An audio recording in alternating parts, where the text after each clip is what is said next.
Quand j'étais enfant, je voyais Dieu. Je voyais les anges, je regardais les mystères des mondes d'en haut et d'en bas. Je voyais que tous les hommes voyaient la même chose. J'ai fini par comprendre qu'ils ne voyaient pas. Shams de Tabriz.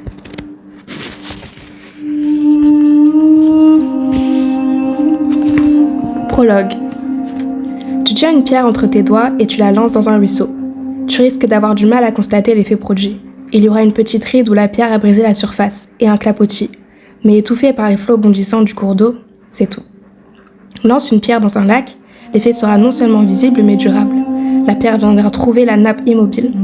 Un cercle se formera où la pierre a frappé et, au même instant, il se démultipliera en formant d'autres concentriques. Très vite, les ondulations causées par ce seul plop s'étendront au point de se faire sentir sur toute la surface de l'eau, tel un miroir une seconde plus tôt. Les cercles atteindront les rives et, alors seulement, ils s'arrêteront de grandir et s'effaceront. Si une pierre tombe dans une rivière, les flots la traiteront comme une commotion parmi d'autres dans un cours déjà tumultueux. Rien d'inhabituel. Rien que la rivière ne puisse maîtriser.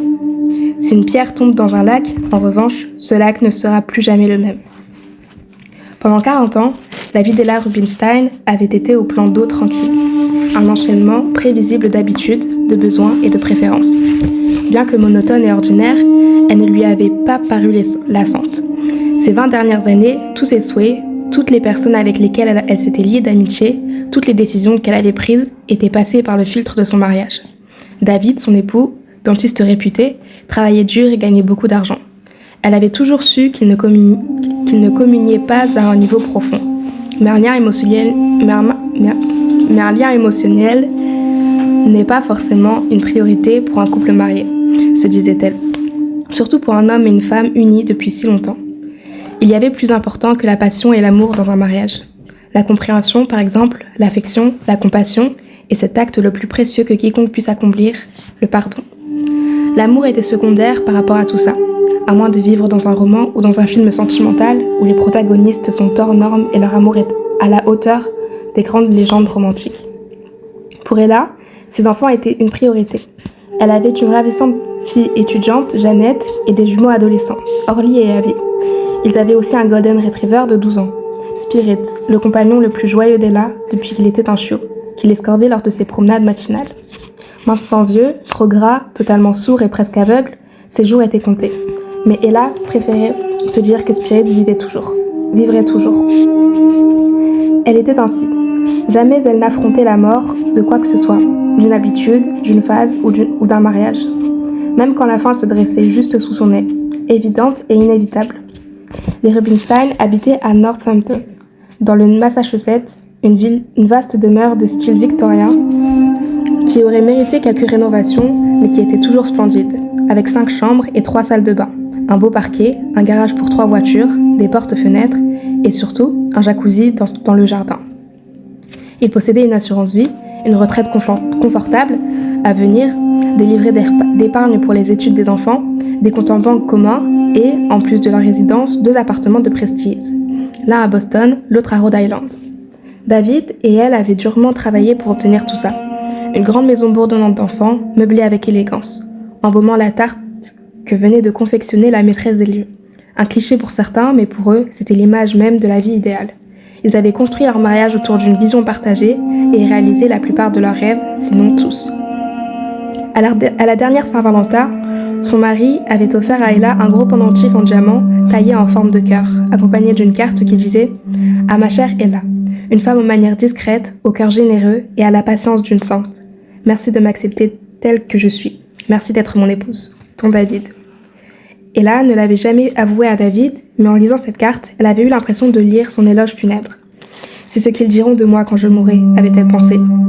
Et si elles étaient sincères, il pourrait aussi ajouter « Elle a construit toute sa vie autour de son mari et de ses enfants, ce qui l'a empêché d'apprendre les techniques de survie qui permettent de supporter les épreuves. » Ce n'était pas le genre de femme à faire fi des précautions.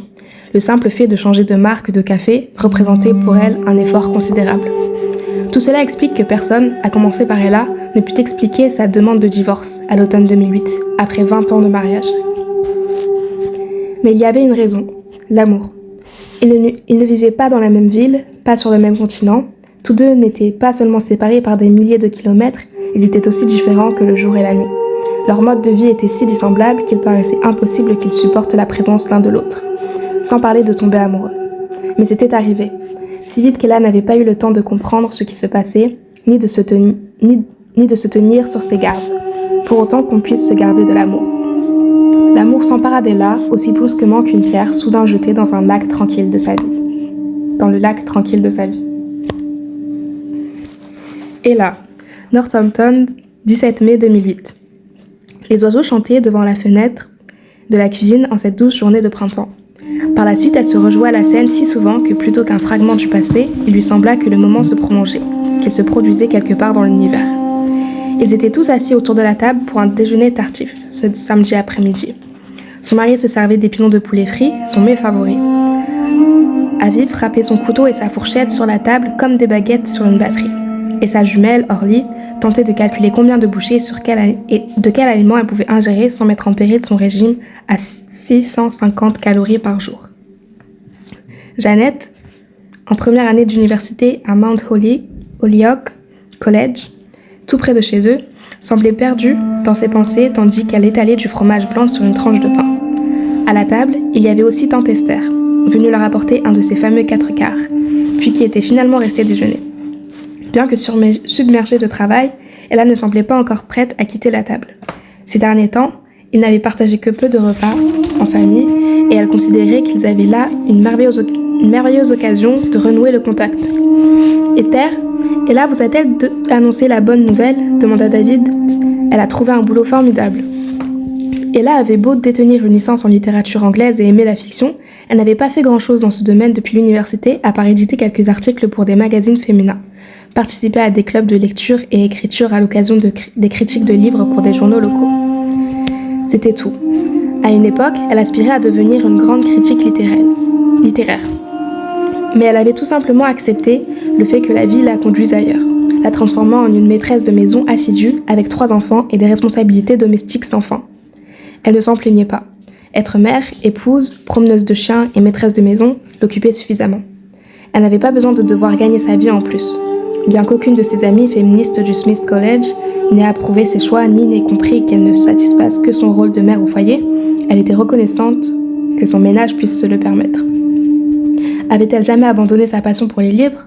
Non, et elle se classait dans la catégorie des lectrices voraces. Quelques années plus tôt, les choses avaient commencé à changer. Les enfants grandissaient et ils exprimaient clairement qu'ils n'avaient plus autant besoin d'elle. Se rendant compte qu'elle avait trop de temps libre et personne avec qui le passer, elle avait envisagé de chercher un travail. David l'avait encouragée, mais il avait beau en parler et en reparler, jamais elle ne s'engageait quand des occasions se présentaient, et quand elle le faisait, on cherchait toujours quelqu'un de plus jeune et de plus expérimenté. De crainte d'être rejetée encore et encore, elle avait tout bonnement abandonné l'idée de retravailler. Pourtant, en mai 2008, les obstacles qui l'avaient jusque-là empêché de trouver un emploi disparurent soudain. 2 semaines avant son 40e anniversaire, elle se retrouva lectrice pour une agence littéraire de Boston. C'était son mari qui lui avait trouvé cette place grâce à un de ses clients, ou peut-être une de ses maîtresses. « Oh, rien d'extraordinaire, se hâta d'expliquer Ella. Je ne suis que lectrice à temps partiel pour un agent littéraire. » David montra sa détermination à ne pas la laisser se dévaloriser. « Allez, dis-leur que c'est une agence très connue, » insista-t-il. Comme elle ne rebondissait pas, il continua son panégyrique. « C'est une entreprise prestigieuse, Esther. Tu devrais voir les autres assistants, des garçons et des filles tout juste sortis des meilleures universités. Et là est la seule à reprendre le travail après avoir été mère au foyer pendant des années. Est-ce qu'elle n'est pas admirable ?» Et là se demanda si, tout au fond de lui, son mari se sentait coupable de l'avoir écartée d'une carrière prometteuse, ou de l'avoir trompée. Ces 2 explications furent les seules qui lui vinrent à l'esprit pour justifier cet enthousiasme délirant. Tout sourire, David conclut. « C'est ce que j'appelle avoir du cran, du chutzpah. Nous sommes tous très fiers d'elle. C'est une femme de valeur, elle l'a toujours été, dit tante Esther. » Au ton sentimental de sa voix, on aurait pu croire qu'Ella avait quitté la table et était partie pour de bon.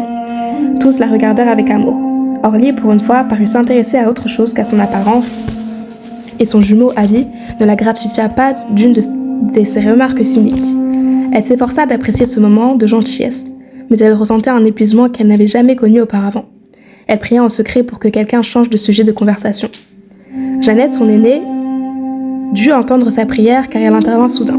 « Moi aussi j'ai de bonnes nouvelles. Toutes les têtes se tournèrent vers elle, rayonnantes d'espoir.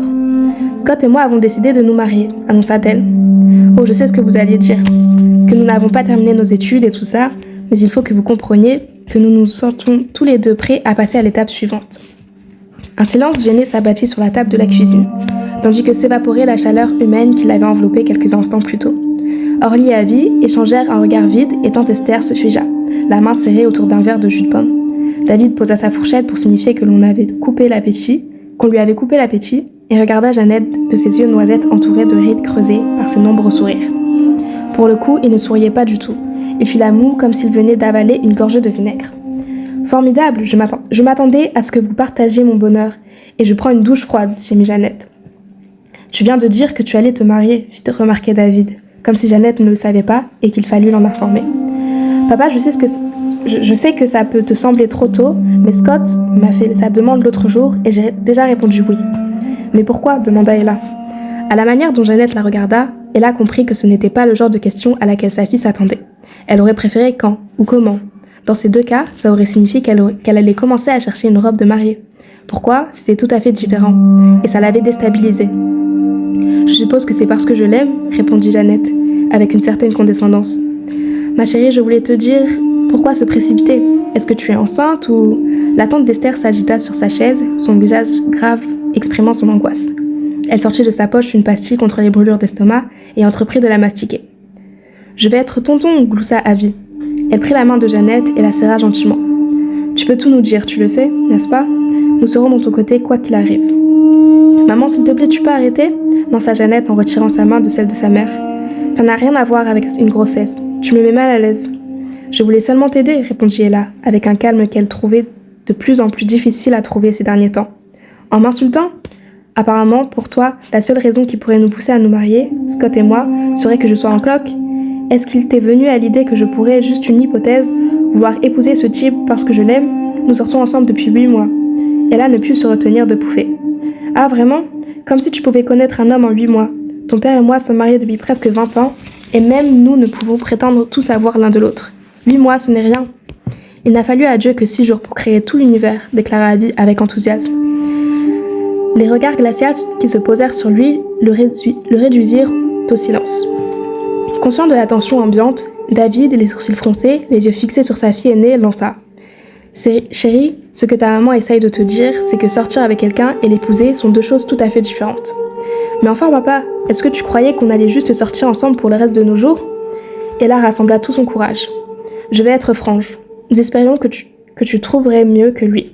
Et tu es trop jeune pour t'investir dans une relation qui t'engage pour la vie. Tu sais ce que je crois, maman? Dit Jeannette d'une voix si atone qu'elle était méconnaissable. Je crois que tu projettes tes propres peurs sur moi. Ce n'est pas parce que tu t'es mariée trop jeune et que tu avais déjà un bébé à mon âge que je vais commettre la même erreur. Ella rougit comme si on l'avait giflée. Elle ressentit au fond d'elle sa grossesse difficile qui avait abouti à la naissance prématurée de Jeannette. Le nourrisson, puis le bébé, l'avaient tant épuisée qu'elle avait attendu 6 ans avant de retomber enceinte. Ma chérie, nous étions heureux pour toi quand tu as commencé à fréquenter Scott, risqua David pour tenter une autre stratégie. C'est un gentil garçon, mais qui sait quel sera ton état d'esprit quand tu auras ton diplôme? Tout pourrait te paraître très différent alors. Jeannette finit d'approuver par un hochement de tête, presque imperceptible, puis elle demanda. Est-ce parce que Scott n'est pas juif? Incrédule, David leva les yeux au ciel. Il avait toujours été fier de son ouverture d'esprit, de la manière dont, en père cultivé, il évitait les remarques sur la race, la religion ou le genre dans cette maison. Jeannette ne lâcha pas le morceau. Elle se tourna vers sa mère. Est-ce que tu peux me regarder dans les yeux et me dire que tu formulerais les mêmes objections si Scott était un jeune juif appelé Aaron? Il y avait de l'amertume et du sarcasme dans sa voix. Ella craignit que sa fille ne nourrisse d'autres sentiments plus négatifs encore. Ma chérie, je vais être tout à fait honnête avec toi. Même si ce que je te dis risque de ne pas te plaire, je sais combien c'est merveilleux d'être jeune et amoureuse, crois-moi. Mais épouser quelqu'un d'un milieu différent est un défi de taille. En tant que parents, nous voulons être certains que tu fais le bon choix. Et comment sais-tu que ton choix est ce qui me convient le mieux? Cette question désarçonna Ella. Elle soupira et se massa le front, comme si elle sentait venir une migraine. Je l'aime, maman. Est-ce que ça ne signifie rien pour toi? Est-ce que ce mot te rappelle vaguement quelque chose? Grâce à lui, mon cœur bat plus vite. Je ne peux pas vivre sans lui. Ella s'entendit glousser. Elle n'avait pas l'intention de se moquer des sentiments de sa fille, pas du tout. Mais c'était ainsi que les autres allaient interpréter ce rire destiné à elle seule. Pour une raison qu'elle ne s'expliquait pas, elle était extrêmement nerveuse. Elle s'était déjà accrochée avec Jeannette des centaines de fois, mais aujourd'hui, il lui semblait que la querelle prenait une autre dimension. « Maman, est-ce que tu n'as jamais été amoureuse ?» incita Jeannette avec un soupçon de mépris dans la voix. « Oh, ne fais pas l'enfant. Arrête de rêver et reviens à la réalité, tu veux bien ? Tu es tellement... » Ella tourna les yeux vers la fenêtre, en quête d'un mot retentissant. « Tellement romantique, dit-elle enfin. »« Quel mal y a-t-il à être romantique ?» s'offusqua Jeannette. « En effet, quel mal y avait-il à être romantique ?» se demanda Ella. Depuis quand le romantisme l'agaçait-il ? Incapable de répondre aux questions qui rôdaient aux frontières de sa conscience, elle s'acharna. « Voyons chérie, à quel siècle crois-tu vivre ? Il faut te mettre dans le crâne que les femmes n'épousent pas les hommes dont elles tombent amoureuses. Quand vient le beau moment, elles choisissent celui qui sera un bon père et un mari digne de confiance. L'amour n'est qu'un délicieux sentiment qui surgit et s'évanouit aussi vite. » Quand elle eut terminé, Ella se tourna vers son mari. David serra lentement ses mains et posa sur elle un regard qu'elle ne lui avait jamais connu auparavant. « Je sais pourquoi tu fais ça, dit Jeannette. Tu es jalouse de mon bonheur et de ma jeunesse. Tu veux que je devienne une femme au foyer malheureuse. Tu veux que je sois toi, maman. » Ella, étrangement, eut l'impression qu'un rocher s'était installé dans son ventre. Était-elle une femme au foyer malheureuse ? Une mère d'âge mûr piégée dans un mariage en pleine déroute ? Était-ce ainsi que ses enfants la voyaient ? Et son mari aussi ? Qu'en était-il des amis, des voisins ? Elle eut soudain le sentiment que tout le monde la prenait en pitié. Et ce fut si douloureux qu'elle en retint sa respiration. « Tu devrais présenter tes excuses à ta mère, dit David, l'air sévère. « C'est bon, je n'attends pas d'excuses, soupira Ella. Jeannette adressa un soupir narquois à sa mère, repoussa sa chaise, jeta sa serviette sur la table et sortit de la cuisine. Au bout d'une minute, Orly et Abby la suivirent en silence, soit par un rare accès de solidarité avec leur sœur aînée, soit parce qu'ils étaient las de ces discussions d'adultes. La tante Esther partit à son tour en marmonnant quelques excuses. Elle mâchonnait farouchement sa dernière pastille contre les brûlures d'estomac. David et Ella restèrent seuls à table, un malaise occupant l'espace entre eux. Cela peinait Ella de devoir affronter ce vide, dont ils savaient tous deux qu'il n'avait rien à voir avec Jeannette, ni un autre que de leurs enfants. David saisit la fourchette qu'il avait posée et l'inspecta un moment. « Dois-je en conclure que tu n'as pas épousé l'homme que tu aimais ? Oh, je t'en prie, ce n'est pas ce que j'ai voulu dire. Et que voulais-tu dire ? Je te croyais amoureuse de moi quand on s'est mariés. J'étais amoureuse de toi, à l'époque, ne put s'empêcher d'ajouter Ella. Quand as-tu cessé de m'aimer ? » Stupéfaite, Ella regarda son mari comme quelqu'un qui n'a jamais vu son reflet et le découvre dans un miroir. Quand avait-elle cessé de l'aimer ? Elle ne s'était jamais posé la question. Elle voulut répondre mais se trouva à court tant de volonté que de mots. Tout au fond d'elle, elle savait qu'elles auraient dû se concentrer sur eux et non sur leurs enfants. Mais ils avaient choisi de continuer ce qu'ils faisaient le mieux. Laisser les jours passer, la routine prendre le dessus et les temps s'écouler dans son inévitable torpeur. Elle se mit à pleurer, incapable de retenir cette tristesse permanente qui, sans qu'elle en prenne conscience, avait fini par faire partie d'elle-même. David détourna son visage angoissé. Ils savaient tous deux qu'ils détestaient autant la voir pleurer qu'elle détestait pleurer devant lui. Par chance, le téléphone sonna. David décrocha. « Allô ? Oui, elle est là. Ne quittez pas. » Ella se ressaisit et prit le ton le plus jovial possible. « Oui, Ella à l'appareil. Bonjour, c'est Michel. Désolée de vous déranger pendant le week-end, gazouilla une jeune femme. Mais hier, Steve voulait que je prenne de vos nouvelles et j'ai oublié. Avez-vous commencé à travailler sur le manuscrit ? Oh !» soupira Ella, en se souvenant soudain de la tâche qui l'attendait. Son premier travail à l'agence littéraire était de lire un roman d'un auteur européen inconnu. On attendait d'elle qu'elle rédige un rapport détaillé. « Dites-lui de ne pas s'en faire, j'ai commencé la lecture, » mentit Ella. Michel, ambitieuse et déterminée, n'était pas le genre de personne qu'Ella voulait se mettre à dos dès son premier travail. « Oh, très bien, » dit la jeune femme. « Commencez ?» Ella resta un instant silencieuse, sans savoir quoi dire. Elle ne savait rien du manuscrit, sauf qu'il s'agissait d'un roman historique centré sur la vie du célèbre poète mystique Rumi, dont elle avait appris qu'on l'appelait le Shakespeare du monde islamique. « Oh, c'est très mystique », gloussa Ella, dans l'espoir de couvrir son ignorance sous une plaisanterie. Mais Michel était d'humeur sérieuse. « Bien, dit-elle froidement. Je crois qu'il faut vous y mettre. Ça pourrait vous prendre plus longtemps que vous ne croyez, d'écrire un rapport de lecture sur un tel roman. » Il y eut des murmures lointains et la voix de Michel se perdit. Ella l'imagina en train de jongler simultanément avec plusieurs tâches. parler à un collègue, vérifier son courrier électronique, lire une critique d'un de ses auteurs, prendre une bouchée de son sandwich thon salade et se vernir les ongles. Le tout en lui parlant au téléphone. « Vous êtes toujours là ?» demanda Michel une minute plus tard. « Oui ? » ?»« Bien, écoutez, c'est de la folie ici, il faut que je vous laisse. N'oubliez pas que vous devez rendre votre copie dans 3 semaines. » « Je le sais, j'ai brutalement Ella, pour avoir l'air déterminée. Je ne serai pas en retard. » En vérité, Ella n'était pas du tout certaine de vouloir évaluer ce manuscrit. Au début, elle avait été enthousiaste et confiante, toute excitée d'être la première à lire un roman inédit d'un auteur inconnu, de jouer un rôle, aussi minime soit-il, dans leur destin. Mais elle n'était plus certaine de pouvoir se concentrer sur un sujet aussi étranger à sa vie réelle que le soufisme, ni sur une époque aussi lointaine que le XIIIe siècle. Michel dut déceler son hésitation. « Y a-t-il un problème ?» Ne recevant pas de réponse, elle incita. « Écoutez, vous pouvez me dire ce qui ne va pas. » Après un court instant, Ella décida de lui dire la vérité. « C'est juste que je ne suis pas certaine d'être dans le bon état d'esprit ces temps-ci, pour me concentrer sur un roman historique. Je veux dire que Rumi et tout ce qui l'entoure m'intéresse beaucoup, mais ce sujet m'est étranger. Peut-être pourriez-vous me confier un autre texte, vous savez, quelque chose qui me parlerait davantage. C'est une approche tout à fait biaisée. Vous croyez mieux aborder des livres dont vous savez quelque chose ? Pas du tout. Ce n'est pas parce que nous vivons ici que nous pouvons éditer que des romans qui se passent dans le Massachusetts. Ce n'est pas ce que j'ai voulu dire, protesta Ella. Immédiatement, elle se rendit compte qu'elle avait prononcé cette phrase bien trop souvent. Cet après-midi, elle regarda son mari pour voir si lui aussi l'avait remarqué. Mais l'expression de David était difficile à déchiffrer.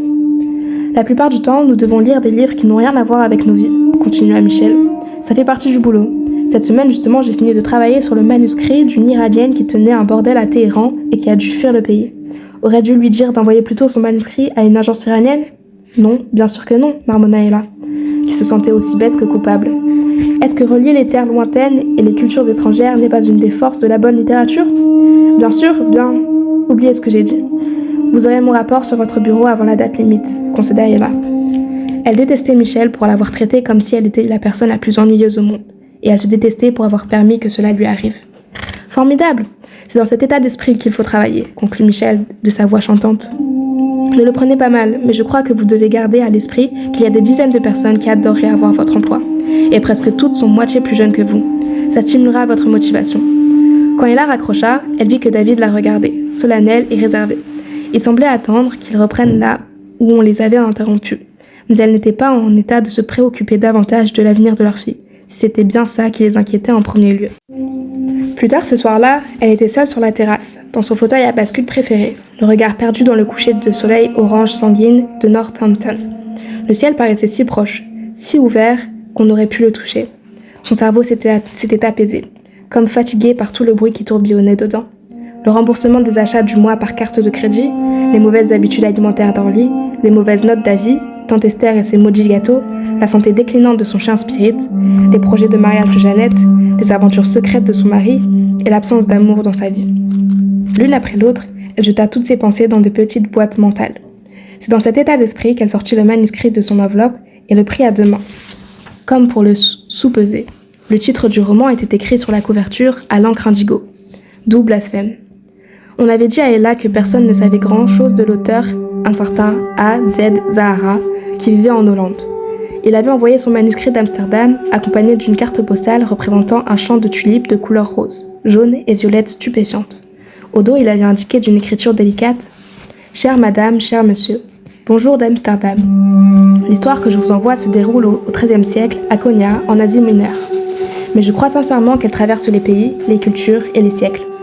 J'espère que vous aurez le temps de lire D'où blasphème, un roman historique et mystique sur le lien exceptionnel qu'il y a à Rumi, le plus grand poète et le chef spirituel le plus révéré de l'histoire de l'islam, et Shams de Tabriz, un derviche inconnu et peu conventionnel, objet de scandale et de surprise.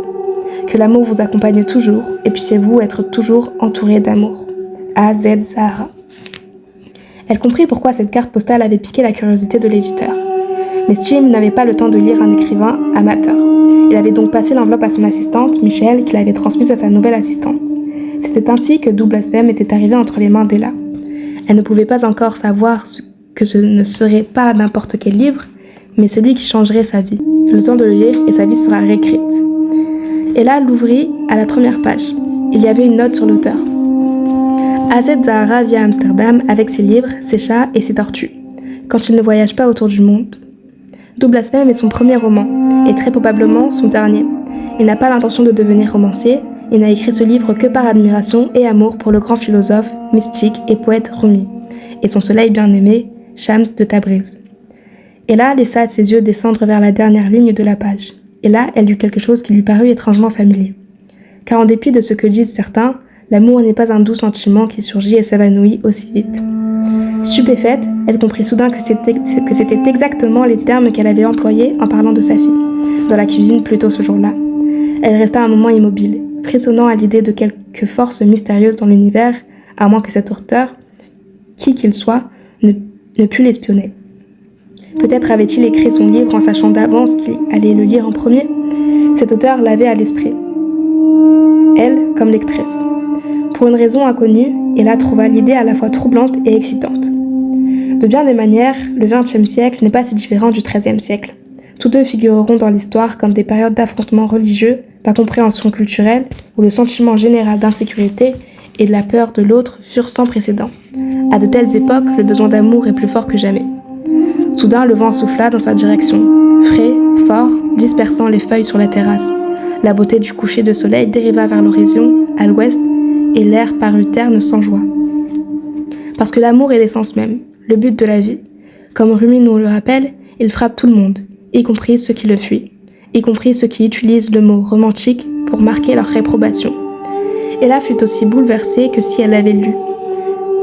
L'amour frappe tout le monde, y compris une femme au foyer entre deux âges à Northampton, une certaine Ella Rubinstein. Son instinct lui ordonnait de poser ce manuscrit, de rentrer dans la maison et d'appeler Michel, pour lui dire qu'elle ne pourrait en aucun cas écrire un rapport de lecture sur ce roman. Au contraire, elle prit une profonde inspiration et tourna la page, puis commença sa lecture.